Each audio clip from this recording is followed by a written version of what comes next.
আশরাফ উদ্দিন একজন সফল ব্যবসায়ী।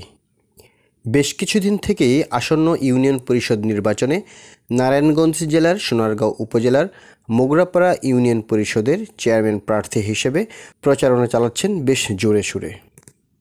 মোগরাপাড়া ইউনিয়নের ৪ নং ওয়ার্ডের কাবিলগঞ্জ গ্রামের মৃত শামসুদ্দিনের ছেলে আশরাফ ইতোমধ্যে বেশ কয়েকটি গ্রামের মসজিদ, মাদ্রাসা, এতিমখানা ও কবরস্থান উন্নয়ন এবং দীর্ঘদিন ধরে অবহেলিত সড়ক নিজ অর্থে সংস্কারের পাশাপাশি অসহায়দের পাশে সহায়তার হাত বাড়িয়ে এরই মধ্যে স্থান করে নিচ্ছেন সাধারণ মানুষের মণিকোঠায়।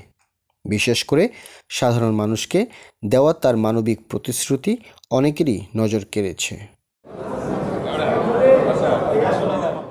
এরই ধারাবাহিকতায় আশরাফ উদ্দিন গত ১১ জুলাই শুক্রবার বাড়ি মজলিস মোহাম্মদিয়া হাফিজিয়া মাদ্রাসায় স্থানীয় মুরব্বীদের সাথে জুমার নামাজ আদায় করেন। নামাজের আগে উপস্থিত মুসল্লিদের উদ্দেশ্যে দেওয়া তার সংক্ষিপ্ত বক্তব্যে সাধুবাদ জানান উপস্থিত মুসল্লিরা।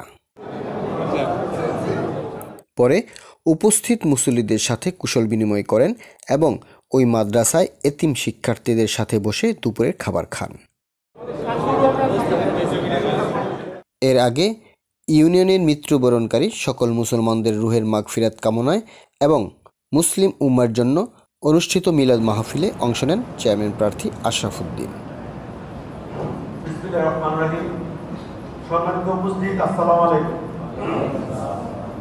আমরা আজকে জুমার নামাজ আদায় করার জন্য এই মসজিদে সমবেত হতে পেরেছি। প্রথমে আল্লাহ পাকের অশেষ রহমতে, তারপরে এই কমপ্লেক্সের প্রতিষ্ঠাতা মুরব্বীর আব্বাস সাহেব এবং বর্তমান প্রিন্সিপাল আলহাজ হাফেজ মুবারক হোসেন সাহেবের অক্লান্ত পরিশ্রমের কল্যাণে রাত দিন সকাল বিকাল ঝড় তুফান ও বিভিন্ন প্রতিকূল পরিস্থিতি ভেঙে না গিয়ে দাঁড় করিয়েছেন বিশাল ঈদগাহ ময়দান। ছেলে ও মেয়েদের জন্য পৃথকভাবে মাদ্রাসা, বিশাল মসজিদ, কবরস্থান এবং বয়স্ক শিক্ষা কেন্দ্র রেখে গেছেন জায়গা। যার হাতে এই সুবিশাল কমপ্লেক্স, সে চাচার প্রতি শ্রদ্ধা রেখে বলতে চাই, চাচা আমার জন্য দোয়া চাই। আমিও শুরু করেছি মসজিদ, মাদ্রাসা, যার কাজ চলমান, পাশাপাশি আরেকটি নাগরিক সেবার প্রেক্ষাপট পরিবর্তন করা। তার জন্য চাই আপনার এবং আজকের উপস্থিত সকল মুসলিমদের দোয়া ও সহযোগিতা। আপনাদের দোয়া ও সহযোগিতা আমি হাজী মোহাম্মদ আশরাফ উদ্দিন, পিতা মৃত হাজী মোহাম্মদ শামসুদ্দিন, আমার গ্রামের বাড়ি কাবিলগঞ্জ, আমি পেশায় একজন ব্যবসায়ী।